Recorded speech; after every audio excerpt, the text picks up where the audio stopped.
우리 주 예수 그리스도로 터는 은혜와 평강이 여러분 모두와 함께 하시기를 바랍니다. 우리는 오늘 형통의 아이콘 요셉의 이야기를 읽었습니다.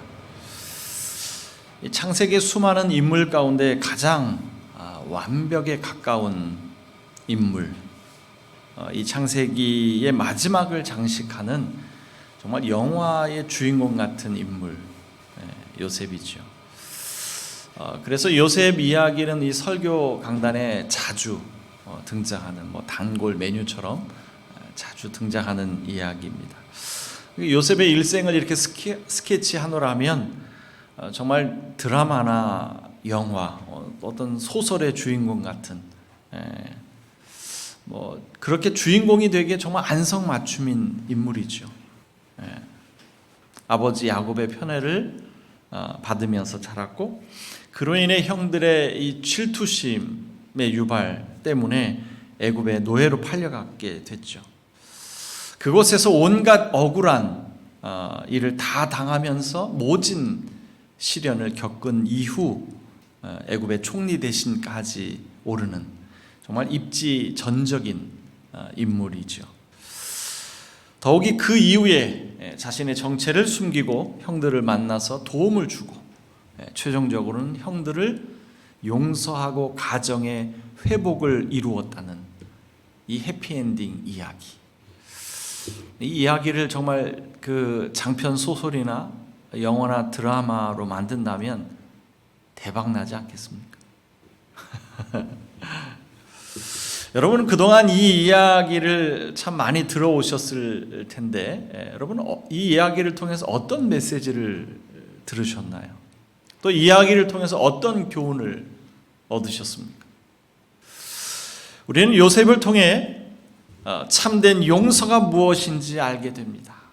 그러니 여러분도 하나님의 은혜에 힘입어 용서하십시오. 그러면 가정의 형통함을 이루게 될 겁니다. 이런 메시지들 아니었나요? 안 그래요? 아닌가 봐요. 저도 이런 류의 메시지를 전한 적이 있었다는 것을 부인하지는 않겠습니다. 그런데 문제는 이런 이야기를 아무리 해도 용서가 잘 안 되더란 말이죠. 우리 인간에게 용서만큼 어려운 것이 또 있을까요? 오죽하면 필립 얀시 같은 사람은 용서는 인간에게 비본성적인 것이다, 이런 말을 했겠습니까? 그만큼 어렵다는 거죠. 오늘 성서 1과의 말씀들을 읽어보면 한결같이 부담스러운 이야기를 하고 있어요. 질투심을 이기지 못하고 동생을 잔혹하게 죽이려고 했고, 또 인신매매까지 서슴지 않았던 형들을 용서해야 했던 요셉, 죽은 사람의 부활, 그리고 원수를 사랑하여 자비로운 사람이 되라는 예수님의 말씀, 무척이나 부담스러운 말씀이 아닐 수 없죠. 여러분은 이런 말씀을 들었을 때 어떤 생각을 하시나요? 하나님의 말씀이니 예수님의 가르침이니 그대로 살아야겠다, 이런 생각을 하시나요? 아니면 말씀대로 살아야 하는데 그것이 잘 안 돼서 속상합니다, 이런 생각을 하시나요? 그것도 아니라면 아예 엄두가 나질 않아서 포기해야겠다, 이런 생각을 하시나요? 어떤 경우인가요? 이 용서라는 주제는 우리 기독교를 더욱 빛나게 해주는 영광스러운 주제임에 틀림이 없습니다. 그런데 막상 그것을 나의 것으로 삼기에는 다소 부담스러운 것이 사실이죠. 이 용서라고 하는 것이 얼마나 아름다운 주제입니까? 복수와 보복이 판치는 세상 속에서 용서는 우리의 마음을 훈훈하게 만들어주고 따뜻하게 만들어주잖아요. 문제는 남들이 용서하는 모습을 볼 때는 흐뭇하고 참 좋은데 내가 그것을 하려고 하면 참 어렵다는 것이 문제죠. 죄와 용서, 이 주제가 빠진 기독교는 상상할 수 없습니다. 그만큼 중요한 주제임에 틀림이 없죠. 그래서 교회 안에서 용서라고 하는 주제는 빈번하게 다루어지고 있지만, 그렇다고 해서 그 용서가 성경의 가르침대로 제대로 전해지는 것은 아닌 것 같습니다. 그러니 미량 같은 영화가 탄생하지 않았겠습니까? 이 영화를 만든 이창동 감독은 인터뷰에서 기독교가 부정적으로 보이도록 의도한 것은 아니었다, 이렇게 말해요. 신의 뜻을 오해한 인간의 모습을 보여주려 했다는 거예요. 과연 올바른 신앙이 무엇인지 한번 생각해 보도록 했다는 거죠. 인터뷰를 보고 정말 그의 의도대로 됐다, 이런 생각을 했어요. 기독교가 말하는 용서가 과연 무엇인지 다시 한번 생각해 보게 되었으니까 말이죠. 여러분, 하나님의 용서가 그렇게 가벼운 걸까요? 우리가 이렇게 쉽게 말해도 괜찮은 걸까요? 이 영화의 주인공 시내가 아들을 그 잃은 슬픔에 망연자실할 수밖에 없었고, 초점 잃은 삶을 살다가 간신히 그녀를 다시 일으켜 세워준 것은 신앙의 힘이었죠. 그렇게 어렵사리 마음속 모든 응어리를 신앙의 힘으로 치유해 가면서 치유해 갔지만, 그럼에도 불구하고 마음의 평안은 찾아오지 않았죠.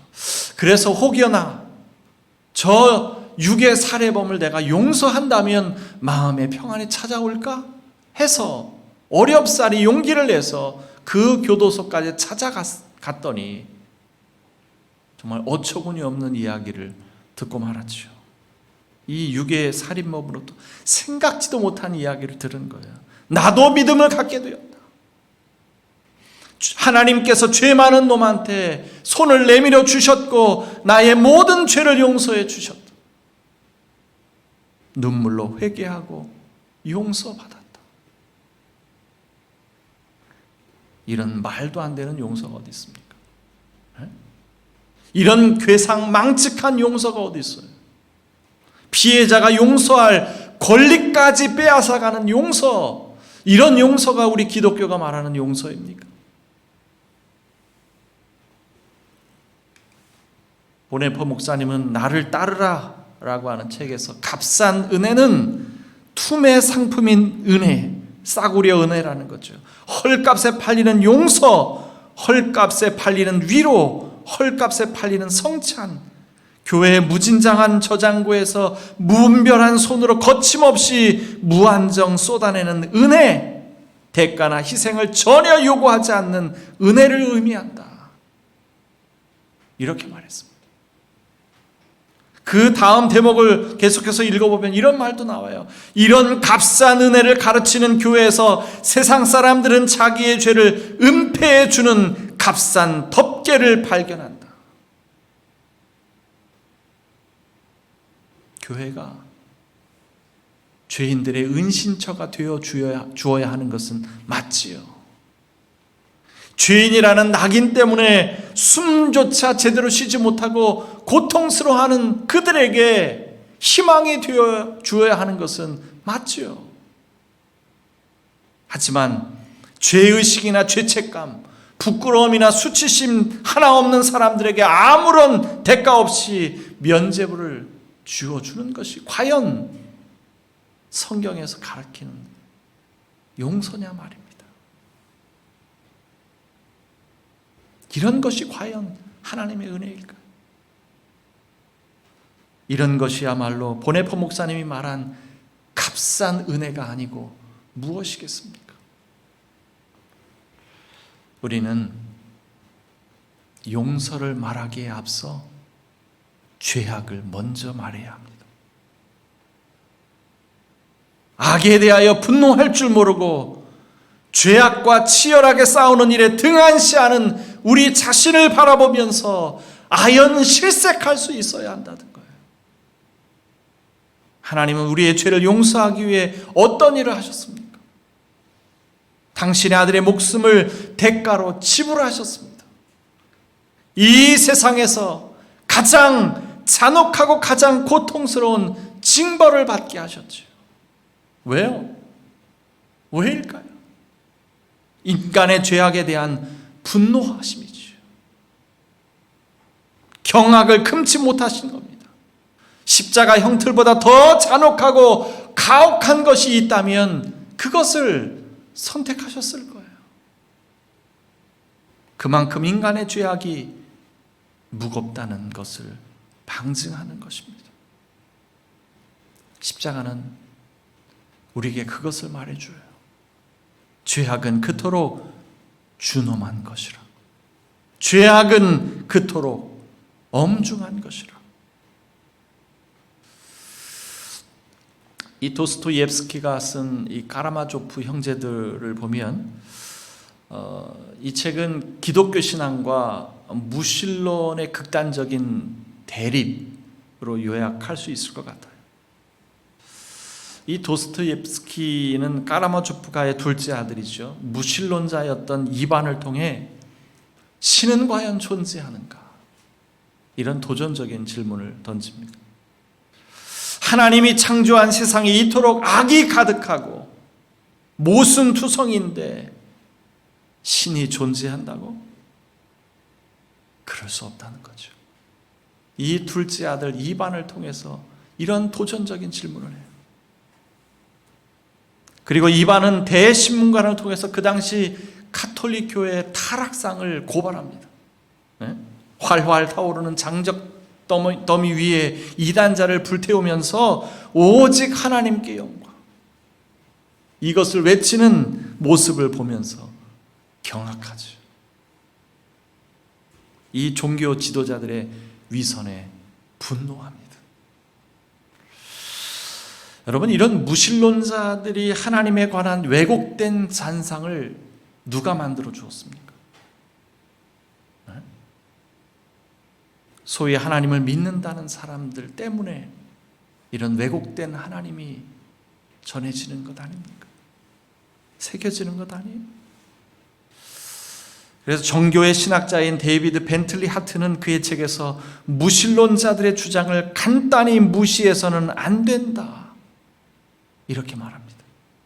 불신자들도 수긍할 수 있는 그리스도교 신앙이 무엇인지, 하나님의 신앙이 무엇인지 보고 싶어 한다는 거예요. 우리는 그의 요구에 응답해 줘야 한다는 거예요. 우리가 보여주는 기독교 신앙, 하나님의 사랑이 보이지 않으니 신은 존재하지 않는다, 이렇게 말한다는 거죠. 여러분, 무엇이 참된 그리스도교 신앙입니까? 어떻게 해야 진정한 하나님의 사랑을 보여줄 수 있을까요? 부패하고 타락한 인간의 죄악상은 은혜로 둔갑시켜 감추기에 급급하고 헐값에 팔리는 용서를 남발하는 한 우리는 그리스도교의 참 신앙을 보여줄 수 없고 하나님의 참된 모습을 비추어 줄 수도 없습니다. 이 도스토옙스키의 소설을 조금 더 이야기해드리면 이 카라마조프 가문의 가족관계는 굉장히 복잡합니다. 이 가문의 가장인 표도르 카라마조프에게는 세 아들이 있었죠. 첫째 아들 드미트리, 둘째 아들 이반, 셋째 아들 알료샤. 근데 이게 전부가 아니라 또 한 명의 아들이 있었어요. 또 한 명의 아들이 있었는데 노예처럼 부리는 그 또 다른 아들의 이름은 스메르자고프였습니다. 근데 이 아버지 표드르가 이 마을을 떠돌고 있는 백치, 거지를 겁탈해서 낳은 아들입니다. 이 아버지 이 표도르는 이 방탕하고 호색한 인물로 등장하죠. 좀 전에 말씀드렸던 것처럼 이 둘째 아들 이반은 무신론자였습니다. 신이 존재하지 않기 때문에 모든 것이 허용된다, 이런 생각을 한 사람이었어요. 급기야 살인까지도 허용해도 된다, 이런 생각을 했지요. 그리고 그의 사상은 그의 또 다른 형제, 동생 스메르자 코프에게 영향을 미치게 됐고요. 결국 그가 아버지를 죽이게 되죠. 이반은 자신이 직접 아버지를 죽인 것은 아니지만 자신이 그의 범행을 정신적으로 교사했다는 생각 때문에 죄책감에 빠지게 됩니다. 더욱이 아버지와 한 여자를 두고 갈등을 벌였던 형 드미트리가 아버지 살해범으로 누명을 쓰고 법정에서 재판을 받는 그 모습을 보면서 더욱 괴로워하죠. 아버지를 죽인 진범 이 스메르자코프는 자살을 하고, 이 스메르자코프를 사주한 이반은 양심에 타격을 입어 미치게 됩니다. 신이 존재하지 않으면 모든 것이 허용된다고 했던 이 무신론자의 최후를 보여주면서 역설적으로 신의 존재를 변증해주고 있는 것이 바로 이 소설의 내용이죠. 그러나 이 도스토옙스키의 이 탁월성은 이 하나님의 존재를 입증하는 과정 속에 인간의 그 추악한 타락상을 고스란히 드러냅니다. 간과하지 않아요. 그래서일까요? 아인슈타인은 이 소설을 읽고 이 소설은 내 손에 들어온 것 중에 가장 위대한 것이라고 극찬하기까지 했죠. 우리 섣불리 용서를 말하지 맙시다. 용서를 말하기에 앞서 우리 안에 도사리고 있는 죄악을 처리하는 일에 더 마음을 쏟읍시다. 지난주에 말씀드렸던 것처럼 예수님은 궁핍한 이들, 공경에 처한 이들, 도탄에 빠져있는 사람들을 따뜻한 위로와 복의 선언을 선사해 주시지만 그들을 궁핍하게 만들고 공경에 처하게 만드는 자들, 도탄에 빠뜨리는 자들 향해서는 경노와 저주의 선언을 하고 계십니다. 남의 눈 속에 있는 티만 보려고 하는 자보다 내 눈에 있는 들보를 빼내려고 힘쓰는 사람이 용서받을 자격이 있는 것이 아닙니까? 우리 마음 깊은 곳에 따리를 틀고 있는 죄악의 습성들과 한판 대결을 벌이고 격렬하게 맹렬하게 싸워야 하나님의 용서가 값진 용서가 되지 않겠느냐 말입니다. 만약 밀양의 주인공 시녀가 유괴범을 만나러 교도소를 찾아갔을 때 그 안에 있던 유괴 살해범이 자신의 저지른 그 범죄에 대하여 스스로 경노하고 신의 앞에서 처절한 반성과 뉘우침의 모습을 보여주었더라면 어땠을까요? 그래도 아들을 죽인 살해범을 용서하기란 결코 쉽지 않았겠지만 그를 용서할 마음을 품고 용기를 내서 거기까지 찾아간 거잖아요.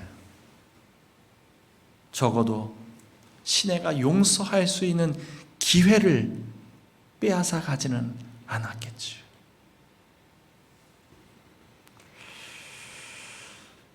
오늘 말씀의 제목인 용서에 관하여를 보시고 용서에 관한 새로운 가르침을 기대하셨던 분들에게는 실망스러운 이야기일지 모릅니다. 차라리 용서라는 타이틀을 걸기보다는 인간의 죄악상과 더 어울리는 이야기였는지도 모릅니다. 맞습니다. 우리 용서를 너무 쉽게 말하지 말자고요. 용서를 말하기에 앞서 인간의 죄악에 관해 더 깊이 생각하자는 겁니다. 그래야 그 다음에 용서를 다룰 수 있지요. 죄와 씨름하지 않고는 감히 용서를 논할 수 없습니다. 루터는 인간을 전적으로 타락한 인간으로, 부패한 본성을 가진 존재로 보았습니다. 하나님의 뜻을 거역하고 끊임없이 악을 행하는 성향을 가지고 있다, 그렇게 말했죠. 부인할 수 있습니까? 부정할 수 있나요?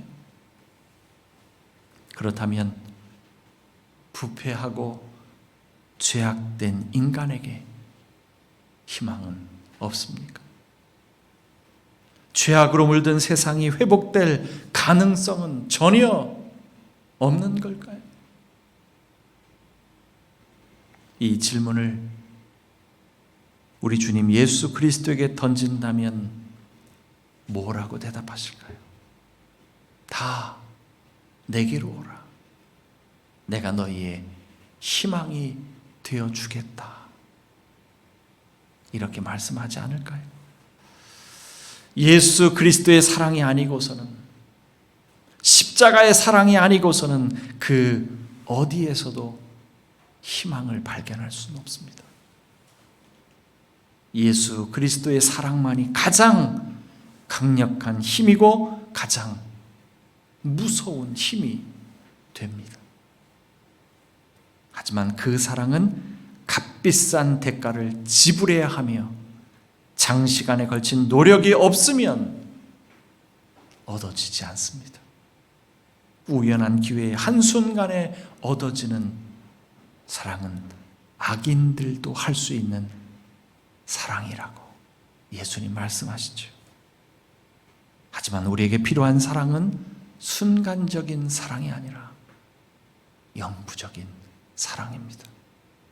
원수까지도 사랑할 수 있는 사랑, 원수까지도 용서할 수 있는 사랑, 그 사랑은 오직 예수 그리스도 안에서만 찾을 수 있는 사랑입니다. 그 사랑 안에서 하나님의 신비를 발견하시는 여러분이 되셨으면 좋겠습니다. 모든 지각에 뛰어난 하나님의 평강이 그리스도 예수 안에서 여러분의 마음과 생각을 지킬지어다. 아멘.